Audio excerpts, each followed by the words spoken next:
Global Broadcasting Networks presents Coach Talk Radio. Create the time, money, and lifestyle you want with tips, tricks, and techniques that get you started today from some of the best internet minds in the business. Now here are your hosts, internet brand strategist Sandra Beck. Hey guys and dolls, this is Sandra Beck, and this is the third in a series with Randy Pazen. He is he's an amazing speaker. In fact, these are some of the easiest shows I've ever had to do because he's got so much knowledge. I don't have to do anything but sit here and drink my coffee and, run to the bathroom for bathroom breaks on the commercial, which really, 3 hours on the air in the morning is really a good thing when you can leverage. But the most important thing is the knowledge that he brings. And today we're going to talk about this personality assessment thing, the Myers-Briggs Type Indicator. It sounds so important. But before we do, I'd like to introduce my guest, Randy Pazen, and have him tell you a little bit about himself.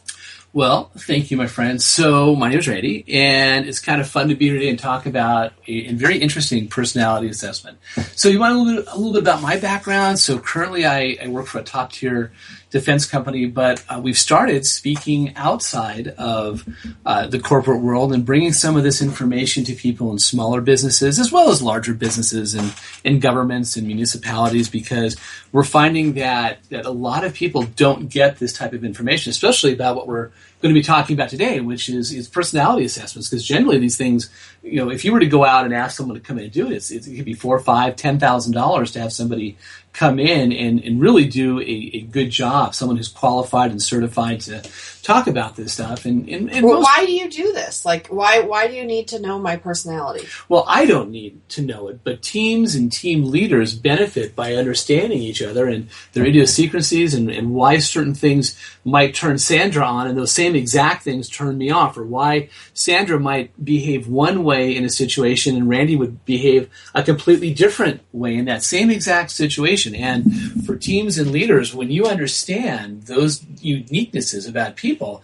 you can leverage them and make sure that teams and individuals are lined up to perform at their absolute best. And so understanding yourself is the primary goal of doing one of these types of assessments. And then understanding others is really just the gravy on top of the mashed potatoes, I'm going to tell you. So are there different types of personalities that do better in different positions? Is there one personality that makes a great assistant and one personality that makes a great graphic design artist, or is it not that specific?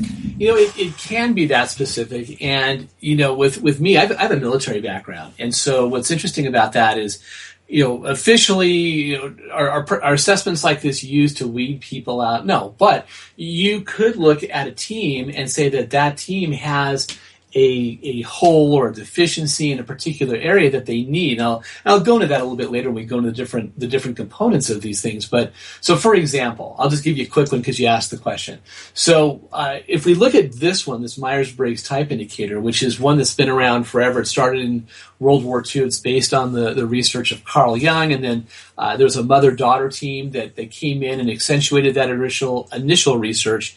They came up with an assessment. It was used in World War II when lots of women were coming into the workforce to figure out how we're going to put women in, and they were women, by the way. I'm not saying that in any kind of derogatory way, but to put these women who were coming into the workforce during World War II when the men were out, flying and marching and unfortunately dying, where are we going to align them with innate skill sets? Because these things are innate behaviors. And so it's been around for years. And so with my own personality, and looking at the military, I'm the type of person who goes out and will talk to just about anybody, and people will come and talk to me. I'm very extroverted. And extroverted doesn't mean that you are talkative, whereas introverted, we'll get in this later, doesn't mean you're quiet, but it means that I am turned on or energized by the outside world and by people. And so what you don't want, looking at the military, Sandra, would be, you wouldn't want me to be a sniper, right? Because you'd be talking, and meanwhile you'd miss the chance to blow somebody's head off. Well, yeah, pretty much. I mean, I'm thinking about a sniper has to go and crawl in the bushes and sit there for days and days and days and hide and be by himself, which would be so great for me. Right, and for me, I would the first goat herder that walked by, I'd be like, "Hey, how's it going?" And that would blow the whole point of me being a sniper. So knowing that about myself, does that help me align with situations and positions that I would accentuate my innate skill sets? Yeah, absolutely. And so that's why this stuff is so important to understand yourself and then understand, other people. And so and we can talk about any number of assessments. The reason I like this one so much is that there is so much validity and reliability in the individual questions that the assessment asks, and the doing it over and over and over again. So there was a way you look at an assessment is the question that's being asked, is that a valid question? So if I was to say, does Sandra have blonde hair? If that question came back that says, no, she's got, brown hair, that would be a bad question, right? Right. And then reliability is if you were to take that same assessment multiple times, or if two people were going to take that assessment, would you get the same results? And yeah, you want to have that. And so this particular one has extraordinarily high levels of validity and reliability. In other words, you get what you're paying for, as opposed to other ones that you might find on the internet. And you can find MBTI on the internet, but it's not real, and it's not going to give you the same data as going to someone who is certified to understand it and interpret it and to give you the real one. So that's why I happen to like this particular one. And so what it does is it looks at individuals on 4 different planes. And I want to be clear about what this or any other assessment, in the business world does and does not do. So in this one, it's going to tell you how you react to certain things and where you get energy. So on 4 different dichotomies, it's going to tell you how you get your energy. And then we'll talk about those later in another segment. It's going to tell you how you take in information. It's going to tell you how you make decisions and really, how you are oriented to the outside world. So that's the 4 areas. Now, what it does not tell you, and I want to be very clear, it's not going to tell you if you have any, psychological problems. It's not going to tell you whether you like to start fires or pull the wings off of flies. Or did they give this one to Sheldon Cooper, do you think? Because his mother's like, I had him tested. The doctor said he wasn't crazy. But this doesn't test crazy. It doesn't test crazy. This one, and I would imagine that if Sheldon took this one, it would be very easy to predict the results based on any of the characters on that show, because they really do a fantastic job in representing what people in those jobs stereotypically or generally demonstrate when it comes to behavior. So in this one, it's not going to tell you any of those things. It's not going to tell you whether you're nuts or whether you're smart or you're not smart. It's not going to measure IQ or even emotional intelligence. It's not going to measure any of those things. It's simply going to tell you how, given 4 different dichotomies, you're going to react. But those 4 things are so critical for business, whether you're talking about a smaller business, Sandra, or whether you're talking about one that's huge. And so what I think we should probably do is start at the beginning and talk about that first dichotomy, and that's how we get our energy. And there's 2 schools of thought for that. So, Sandra, what do you think how you get your energy? Describe how you get your energy. Well, for the most part, I get energized 2 ways. I get really energized reading and being quiet and being on my own. But I have to be honest, to me, I'm like a personal introvert, but then I'm a professional extrovert, and I enjoy being in front of a crowd and being, part of a group, but only for a certain period of time. Once I'm done, I'm done. I don't want to hear anything. I don't want to listen to anybody. I don't want to look at anybody. I don't want to talk to anybody. And I'm reminded of my son, who in the middle of his 5th birthday party went in a tent and read his book. Right. He had enough. And that is classic description of somebody in the Myers-Briggs language that would be classified as an introvert.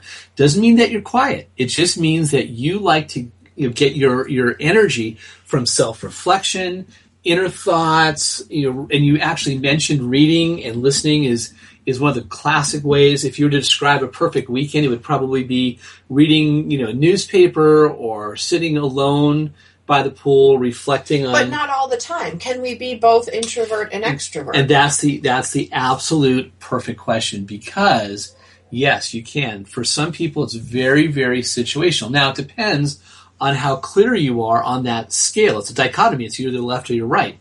So how clear you are in any of these preferences is going to determine how much this really applies to you. Some people are so introverted that if, let's say it's a husband and wife, and their ideal weekend is they each get a copy of the New York Times Sunday edition, and they sit in a room and they read it and never say a word for the entire day. Other people's going for a long drive. Now, just because you happen to be introverted doesn't mean that you can't be in an extroverted role at work or in life. So, for example, I have a work partner, and he is as strong an introvert as you can get. He does the exact same job that I do, but at the end of the day, we could give the same presentation, which we often do. At the end of the day, I want to go out to the restaurant or the bar and be with people and talk to more people and just get that energy. He wants to go and drive for 3 hours in the rental car. Right, I need my sensory deprivation tank at this point. Right, exactly, and that's what happens. So if that's introverted, extroverted, they're energized by people. They like working in groups, and they really enjoy that variety and diversity. So it's not really about what you do; it's how you recharge. It's how you. In this one, it's how you take in that energy. So you might find people who are extroverted to be, very social and have lots of relationships, where introverted people have very few, very close relationships. They might know a lot of people, but they're not going to let a lot of people in their world unless they feel it's a genuine, honest relationship, and then they'll let you in. Whereas, extroverts like me will talk to anybody in the elevator or the supermarket or anything like that. Introverts will look down and just kind of think. We talked about this before, about how you tell the difference between an extrovert and an introvert. An introvert, when they talk to you, they look at their shoes, right? An extrovert, when they talk to you, extroverts will just go and just like in your eyes and hey, what's going on? They'll get, even if you're an introvert, they'll get your attention. And so that's the real important thing. And it's okay to be an introvert or an extrovert. It's just what works best for you, and knowing that about yourself, leveraging those characteristics when you're in a situation. Okay, I need to take us to commercial break. This is Coach Talk Radio. We're visiting today with Randy Pazen, and he is amazing in understanding this personality assessment that we're going to talk about today. We're going to really understand these different parts so that we can not only be better at our job, but we can leverage to people for things that we might not want to do. Like, I don't like to do outside sales. It doesn't energize me, but I do hire good people for my company who love that. They love to talk all day long.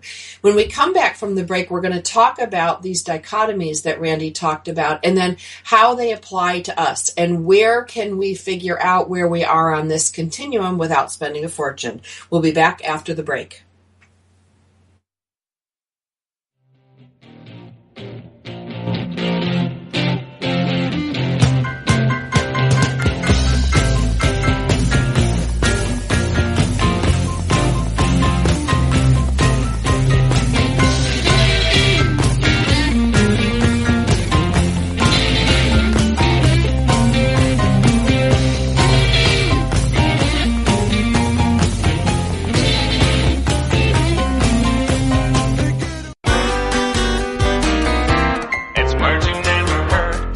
Study finds the happiest couples sleep the closest together, as in less than an inch apart.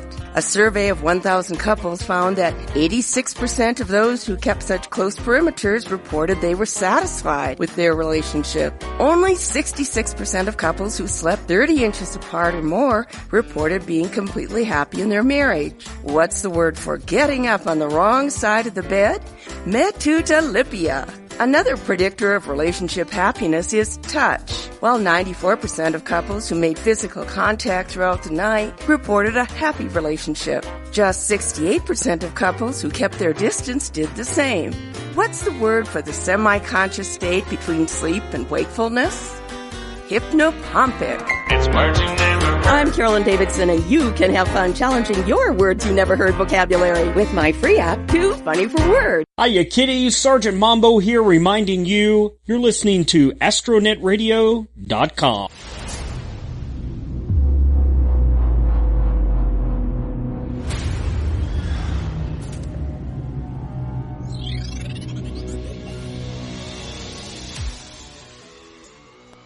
Welcome to News of the Odd. King George V of England, grandfather of Queen Elizabeth II, was euthanized with morphine and cocaine to meet a newspaper deadline. The king, a heavy smoker, was in the final stages of lung disease on January 20th, 1936.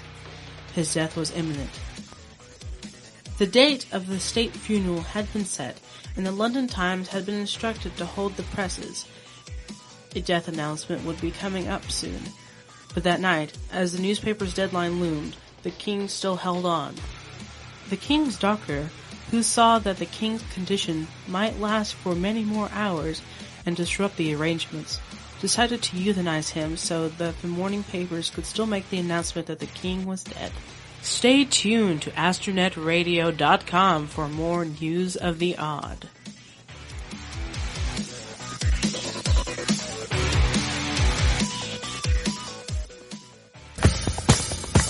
Taking care of business every day. Taking care of business every way. Taking care of business. It's all mine.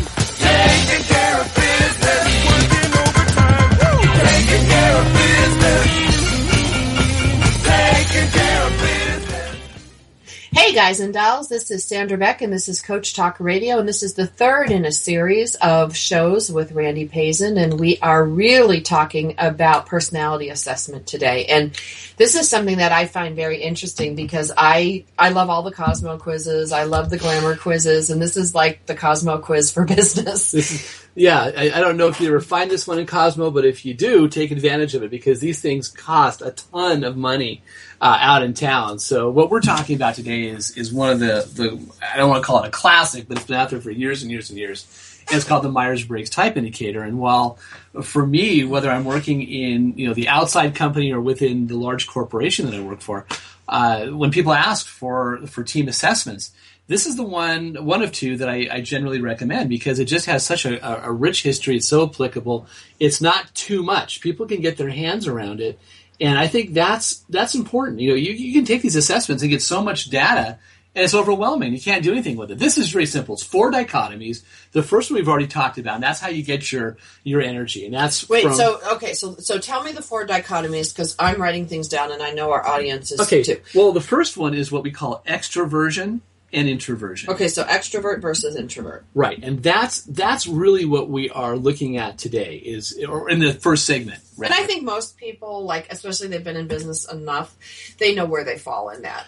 I think so too. And what's so really interesting for me is that, even though you're an introvert, an staunch introvert, you can still be a very successful person in front of people. You can have great team meetings. I think you'd be surprised at people who are well-known comedians, past and present. Oh, don't even bring up comedians. I was married to one. Okay, sorry. Okay, next question. But those folks are equally represented in the norm of being an introvert. And so that's the first one. The second one is really how you take in information. And this is so interesting. So there are people in the world, Sandra, that take in information through their 5 senses, right? So they either have to see it or feel it or taste it or touch it. This is how you get your information. This is something tangible, right? Then there's that other side of the scale.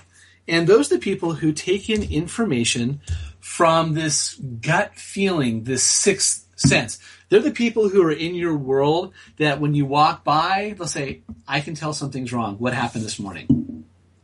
What if you fall in the middle there? Because I'm looking at myself going, a lot. If I'm really learning something, I need you to tell me what it what it looks like, what it feels like, what it tastes like, and then I also rely on my gut instinct a lot. Well, and that's the interesting thing about this. No matter which of the dichotomies you're talking about, even with extroversion and introversion, it's really where you fall. In this scale. You can be on a scale of 1 to 10, you're 7 towards introvert, even though So situationally, most of the time you might behave a certain way, but there are going to be exceptions. So we talked before about extroversion and introversion, where I am obviously an extrovert because I get that energy. Screaming extrovert. Yeah, exactly. I broke the scale, and what's so interesting about that, though, is it is situational. Now, if you want to see Randy be an introvert, and again, this is about taking energy and being around people. Well, there's that, but break out a dance floor,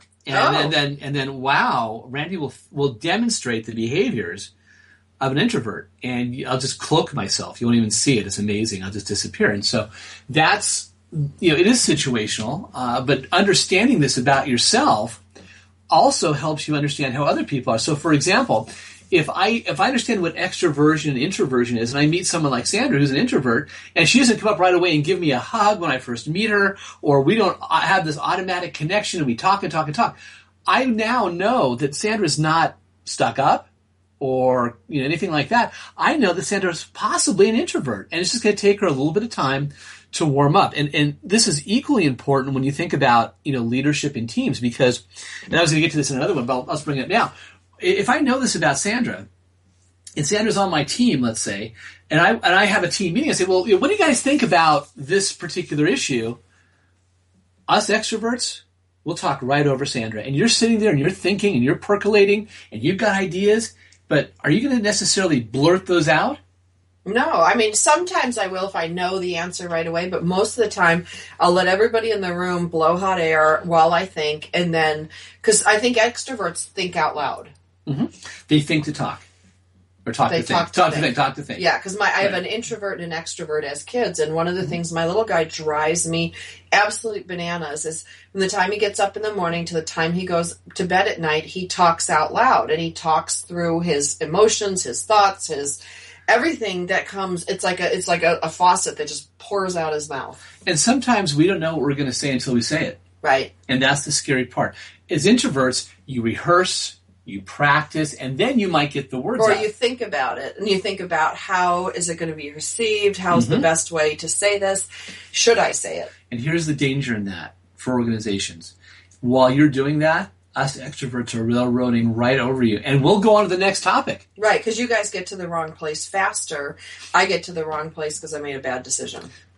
Okay, that's one way of putting it. But no, and so what happens is we just, and then maybe if I'm lucky as a leader, you might take the initiative to send me an email about something we had talked about, but most likely you'll just let it go. Right. So as teams, what we have to do is we have to allow the introverts rather to speak. And what I did on one team is I made all the introverts fold their hands together and put their fingertips up to their lips. It looks like you're praying.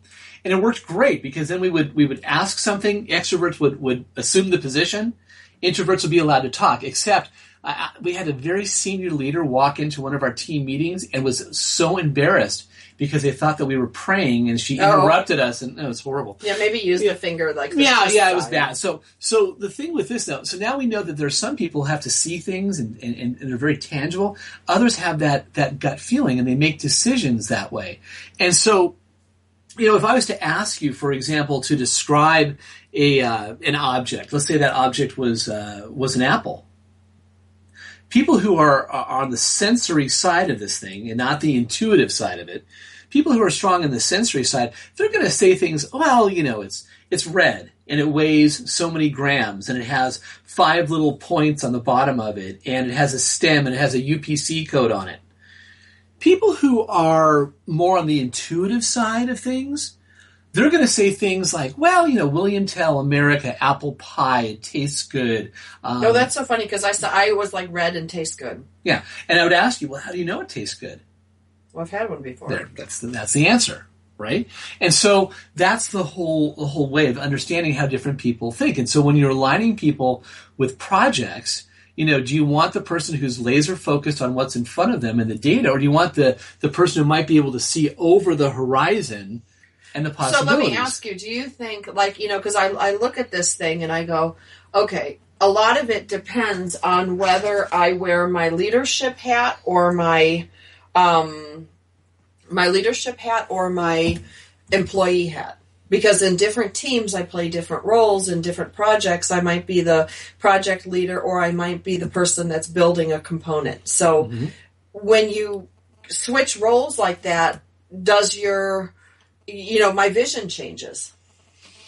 Well, I think that, again, it's situational. And depending on where you're at in a project or a position, you and how strong you are on that scale is going to be how these behaviors that are pretty innate. They can change over time, but pretty much they're innate. So if you're to take this thing throughout your life, you're going to get pretty similar results. Some things may change as you get married or divorced or have kids or get older and realize what's really important in life and what's not really important in life. So are you going to get those things? Yeah, but is it situational? For a lot of people it is. And again, it depends on how strong you are. Many people, when they take this assessment, and it's important to notice, we're not calling it a test. It's not a test. It's a psychometric instrument. And it's the same one you'd go to psychologists or psychiatrists or a big corporate American. You get it. It's an assessment. It's not a test. It's not testing for something. It's just assessing certain innate behaviors. And so depending on how strong you are on that scale, will tell you probably how you're going to react. And there are many people who are right on the middle in almost all four of the dichotomies. And there you're going to see lots of flexibility and diversity in action. People who are hard over on one side are probably going to act the same all the time. And so, for example, going back to extrovert and introvert for a moment, those people are going to go to, so Sandra and I went to a party together, and I'm an extrovert, she's an introvert. If I'm an extrovert, I'm going to go out and talk to everybody. Sandra, what are you going to do when you go to that party? There's 200 people in the room. It's a corporate party. What are you going to do? Cruise the room and see where I need to be. And maybe find one person, just talk to them, or two people and have a drink in the corner. Maybe. I don't know. It depends. Well, no, I would join a group, but it would be strategic. Okay.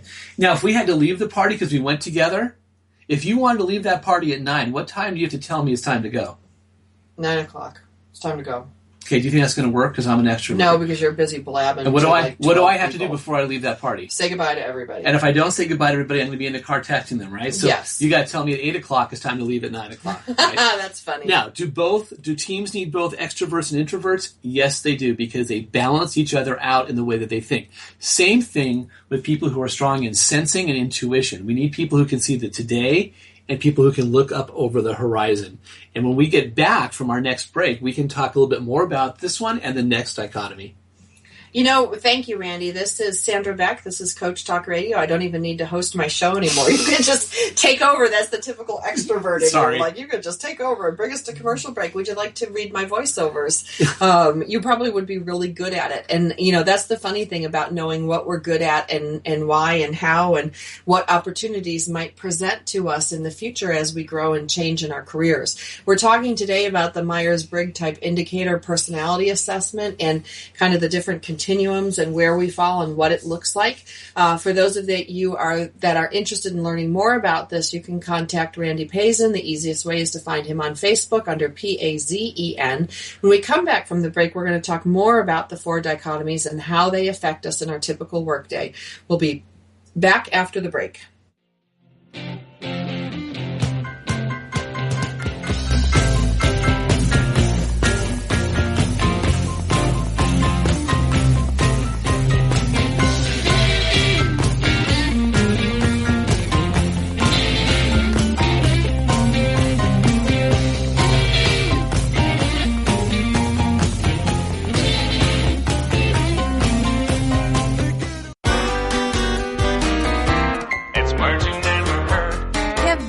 Been rock climbing? I recently tried rock climbing for the first time while on vacation in Colorado. I was a total Gumby. That's slang for a newcomer to the sport. As a Gumby, I was guilty of excessive hang-dogging or holding onto the rope instead of grabbing the rocks. Rappelling, also called abseiling, is descending down the rock using the ropes. As I was climbing up, my husband hollered up to me, "Hey, there must be a word for this." Quixotical, or a foolish, capricious person in the pursuit of ideals, came quickly to mind. When I finally got to the top, it started raining, and there I was, literally between a rock and a hard place. What's the word for the fear of high places? Batophobia. It's words you never heard. I'm Carolyn Davidson, and you can have fun challenging your words you never heard vocabulary with my free app, Too Funny for Words.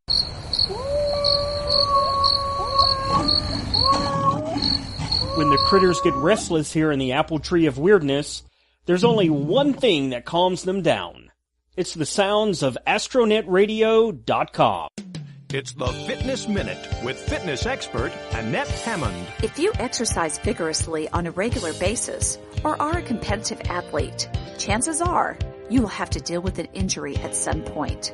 Too often, the tendency is to stop exercising once an injury occurs, but doing so can really set your fitness level back, so it's important to remain physically active while your injury heals.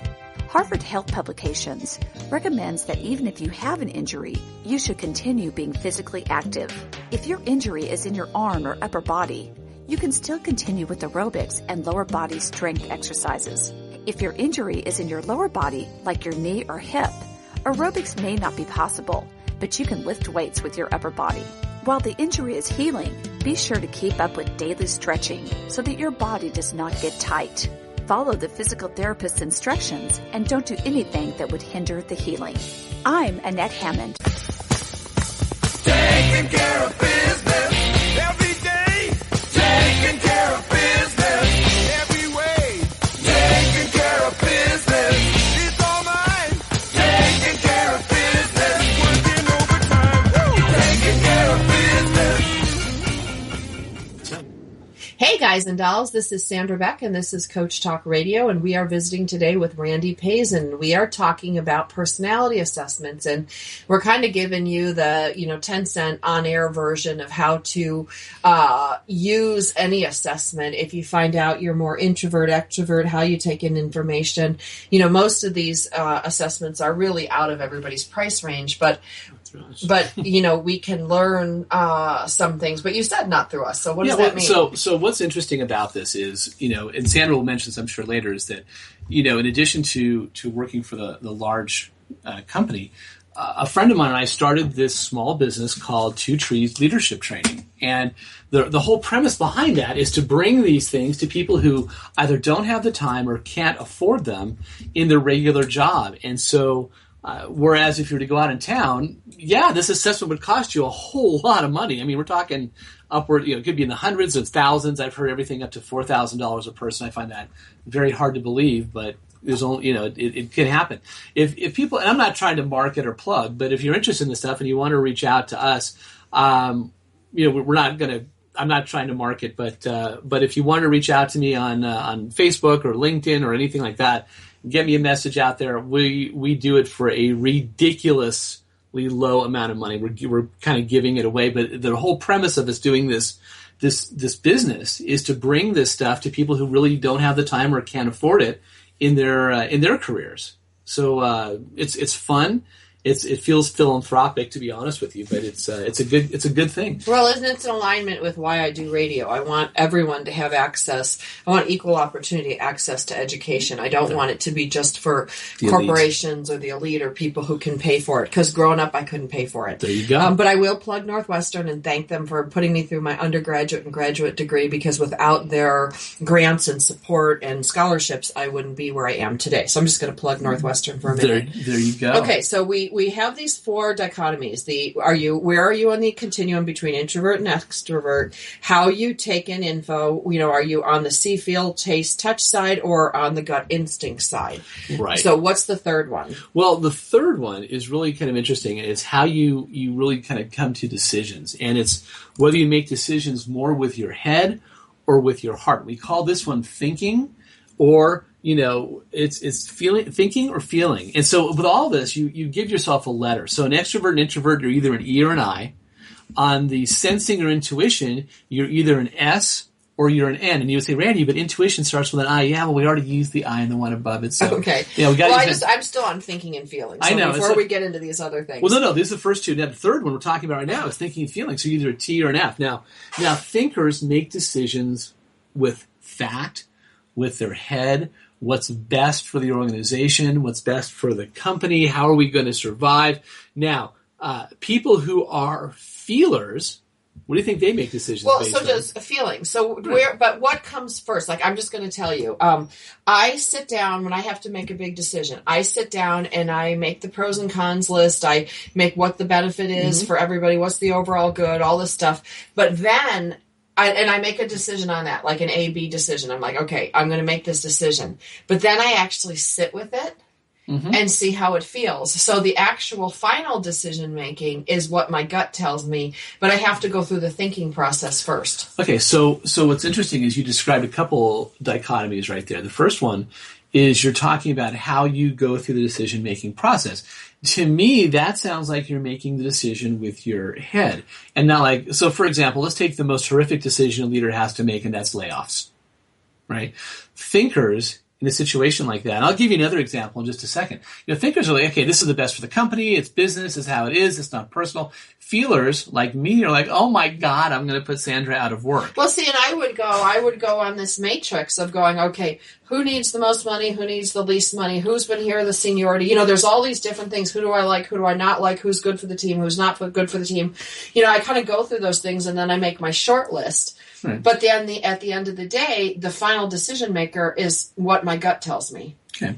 So when you make decisions and you're going through this whole process, you do it a couple different times. Look at it a couple different ways. Looking at facts and principles and things like that, right?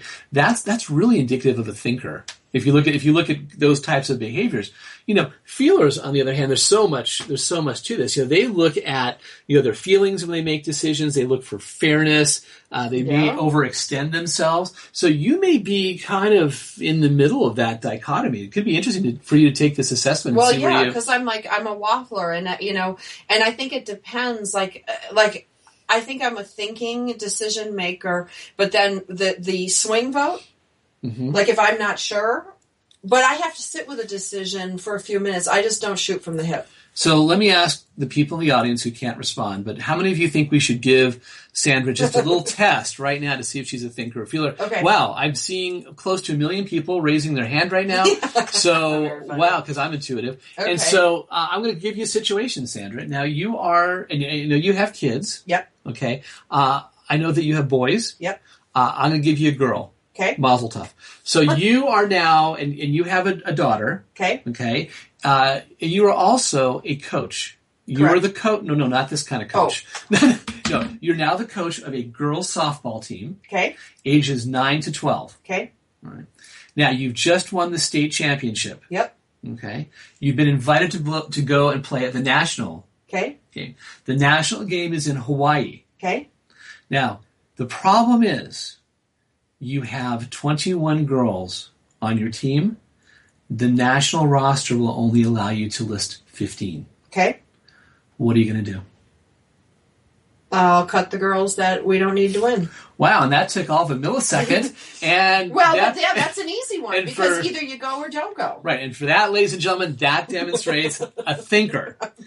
Okay. Wow. I feel bad by the girls who didn't get cut, but you do want, the whole point of playing at a national level is you want to win. Now, if you're a thinker, it doesn't mean you're heartless. No. And if you're a feeler, it doesn't mean that you don't have any thought. It just means how you make decisions, right? So you have to be very careful with the language in this. Again, with extrovert, it doesn't mean that you're talkative. It just means that's how you get your energy. Well, in my head, I was like going, okay, I got to cut 6 girls. That's going to suck. That's going to be awful. But the greater good for the team, and if the team wants to win and have the championship, and then I think I would cut the girls who were younger unless I really needed them so that they could go next year. Now, this is thinking. Feelers. If she was a feeler, folks, what you would hear is like, "Aw." When you do this I did have an aw. In the beginning, I'm like, "Oh crap, I got to cut these girls." What's smaller than a millisecond? Because you spit that answer. I have a very high processing speed on my brain. This is Sandra 2.0. It's filtering. So here's the thing: feelers are like here's what you would get from a feeler. Well, and also, does this have a matrix of competitiveness? Because I like to win. And definitely the thinkers, if you were to look at stereotypic behavior, they will make a point just for the sake of making the point. And so, that's another one of thinking. But let me tell you about feelers just for a second. Okay, I'm heartless. I'll just sit over here. You're not heartless. I already said you're not heartless. Coffee. But feelers will sit here and go, well, we could fundraise and take the other girls and make them cheerleaders. No. You can't. You can't take a soccer player and make her or a softball player and make him a cheerleader. I'm telling you, this is how feelers come up with answers. Okay, this is why feelers don't run organizations. Okay, go ahead. Actually, some of them do. About 45% of them do, but it's okay. Okay. Do feelers need like a box of Kleenex to make their decisions? Pretty much. Okay. Feelers will be like, well, what we could do is make 6. It was 6, right? The different. Okay, so as an introvert, that takes in information by see, feel, touch, taste. You're saying that I am Sheldon Cooper with no feelings. I'm saying that. But I mean, there is a point to it. I'm saying that if Sheldon Cooper was a pretty blonde lady, that would be you. Okay, so I'm thinking... Now, we've never done the assessment. We don't know. We're hypothesizing. Oh, please. You've known me a long time. You know this test inside and out. You could answer these questions probably for me. I'm just trying to be nice. No, that's okay. I mean, I'm not great on the feeling continuum on a good day. I think that you demonstrate feelings, as we all do. Again, this is not hard and fast. But when you make decisions, I think that you make decisions, if I had to guess, just guessing, that on balance, it's easier for you to make decisions, or your go-to is with the head more than... Well, it's a 90-10. Yeah. I do 90% of the thinking, and then I check it 10% with the gut. I think what would be fun is for you to take this assessment and invite me back, and then we publicly... Humiliate me. No, because there's no right or wrong in this. Okay. There's no good or bad. Well, no, but that... Okay, you say there's no right and there wrong. There are no right or wrong, okay, period. But here's the thing. In our culture, and I know we're going to go to commercial break. I see Roy telling me that I think we're going to go to commercial break soon, so I'll make this quick. But in our culture, we laud extroverts and we make fun of introverts. The Big Bang Theory is a perfect example of that.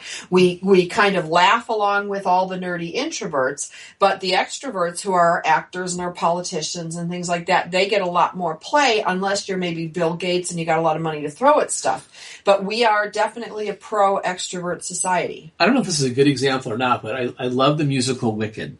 And there's a song in Wicked called Popular.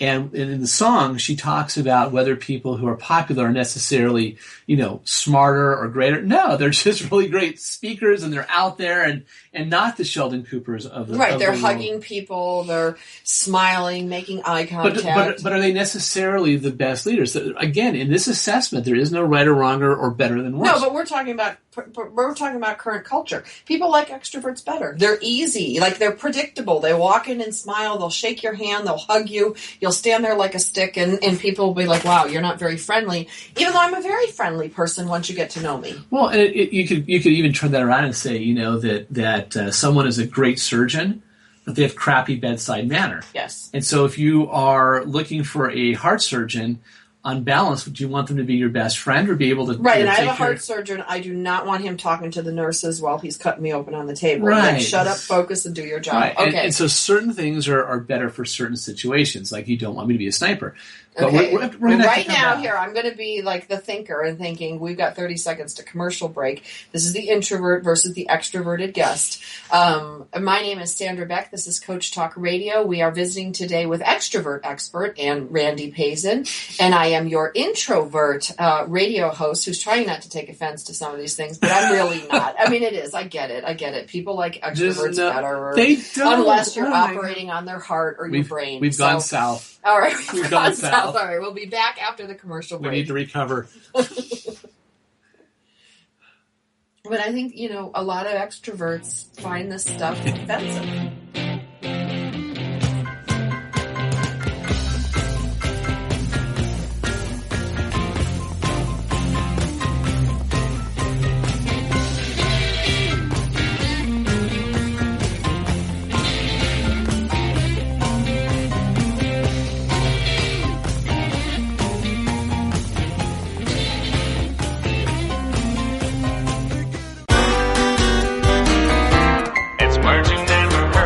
Okay, ladies, listen up. Did you know recent studies are suggesting that women with skinny waists but sizable hips are smarter than other women? Scientists at the University of Pittsburgh and the University of California gave cognitive tests to a group of 16,000 women and girls of different body types and found the women with the greatest hip-to-waist proportions scored higher. I guess that would make me a walking Encyclopedia Britannica. Now, hold on. That doesn't mean it's okay for us to be a powder pigeon. That's another name for a woman whose sizable hips can take up a whole supermarket aisle. Research suggests that the fat around fuller hips and thighs holds higher levels of omega-3 fatty acids, which helps the brain. I'm not sure if I would rather be able to do this Sunday crossword puzzle or get into those jeans I bought 10 years ago. I'm Carolyn Davidson, and you can have fun challenging your words you never heard vocabulary with my free app, Too Funny for Words. Hi, this is Matt McBride, best known as Perry Buckner on Paranoia, Texas, and you're listening to AstroNetRadio.com. We often ask, is that all there is? Why is this happening to me? Why am I always broke? How am I going to survive this mess? Then join Dr. Geraldine Tegeloff for Nature Spirit Speak, 7 p.m. Tuesday evenings on TogiNet.com. Geraldine is a metaphysician, nature intuitive, and prosperity coach who shares with you how she went from totally broke to living what she would call her perfectly prosperous life. Through the combination of a wealth of metaphysical knowledge and her amazing ability as an intuitive, Geraldine brings to you the secrets of her magical journey of healing emotionally, spiritually, and financially. As with the ancient seers and master teachers, Geraldine has a unique gift of being able to connect to the simple yet profound messages brought to us by Mother Nature, and happily shares these through today's note to self on her webpage, naturespiritspeak.com. If you need help with your journey, why not connect with Geraldine during her show, Nature Spirit Speak, Tuesdays at 7 p.m. Central on TogiNet.com. Taking care of business every day. Taking care of business every way. Taking care of business. It's all mine. Taking care of business. Working overtime. Taking care of business. Hey guys and dolls, this is Sandra Beck and I'm here with Randy Pazen, and we are doing a show today about personality assessments. And for those of you who are just joining us, I'm an introvert who takes in information, I guess, tangibly. I see, feel, taste, and touch. And I think myself into making decisions and have very little feelings. So there we go. And again, for full disclosure, we're making these assessments without any kind of real validation or reliability. So if you're just joining us, you missed a classic Randy and Sandra heated discussion regarding extroverts and introverts and thinkers and feelers and sensors. And you know, it's funny. Sandra was saying that, you know, people like extroverts more and that introverts are not popular, which nothing could be further from the truth. So I'm going to just name some names that I think you'll agree. Wow, let's say Abraham Lincoln, introvert, or at least based no, Emma Watson. Who's Emma Watson? Harry Potter. Oh my God, she's a child actor. Who cares? Go Christina next. Aguilera. Okay, weird singer. Warren Buffett, Albert Einstein. Yes, let's get Warren Buffett and Albert Einstein to our Bill Christmas Gates. party. Okay, There's Bill another Gates. one. He could fund the Christmas party. Gandhi, Laura Bush. Okay, these are not fun Rosa Parks. people. Yes, they are. They're fun in their own right. I mean, come on. There's got to be somebody in there. Candace Bergman. Because she's snarky. Okay, there are lots and lots. I mean, the list. I could go through this. Lots and lots of lists. People. Okay, that did not make me feel better. I could be Abraham Lincoln, Albert Einstein, and Bill Gates all rolled into one. All Woo! great, What a great package. all great, successful I should put leaders. that on my dating profile and see who I get. Oh my God. You get Sheldon Cooper. Yes. Okay, I'm not going to win this argument, so I'm just going to live to fight there another you go. day. See, I'm outthinking him, and he's feeling bad. So I won. Listen, 11-year-old child with a paper route could outthink me, so that's nothing to brag about. So, all right. Holy cow, you know, so when we think about the next dichotomy, the next way we're looking at things and those terms, and again, the words we have to be careful with, because the next ones are judgers and perceivers. And if you're a judger, judging you all over the map no, today. it's not judgmental. It's how you're oriented to the outside world. It's how you look at things and how you react to situations based on that. And so, you know, people who are in the judging category are very, very organized in how they do. So the example that I always, and they have limits, they have things that they know, they're comfortable with deadlines, they like closure, they pride themselves on being on time, they have a place for everything and everything in their place. So if Sandra was more on the macho side of things, and Sandra had a pegboard in her office with tools like Tim. I was thinking of putting a pegboard up there. So people who are very strong on the judging side, the organized side, would not only have their tools on a pegboard as opposed to all over a workbench, they would draw outlines. Look at my tools right there. Turn around. They're all identified in a nice little pink tool bag, and they're color coordinated, they matched, and they're organized. I think Tim the Toolman Taylor just rolled over. So it's the most girly tool bag I've ever seen. And so people who are very organized and structured like that, they fall on the judging side of things. They know, for example, what they're going to do before their feet hit the floor in the morning. When they go on vacation, they know what they're going to see, who they're going to talk to. Now, people who are more on the perceiving side, their tools are all over the place, right? And if you want to drive a judger crazy,